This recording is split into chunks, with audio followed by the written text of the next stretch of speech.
We have an electric water heater, which means to turn it on, you have to cut the power. No one at our house has labeled any of these. Yeah, ladies, I'm a fixer-upper. Okay? I mean, I'm not a fixer-upper. He's a fixer-upper. He's gonna require some work. God damn it. This is how long he lasts screwing. You're gonna shock the fuck out of yourself. Swerve in the corner. Whoa, whoa. Observe, ladies. I could do this to your water heater if you know what I mean. What, improperly?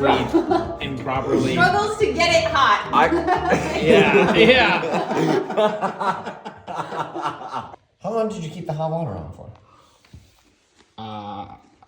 I didn't really test it. What?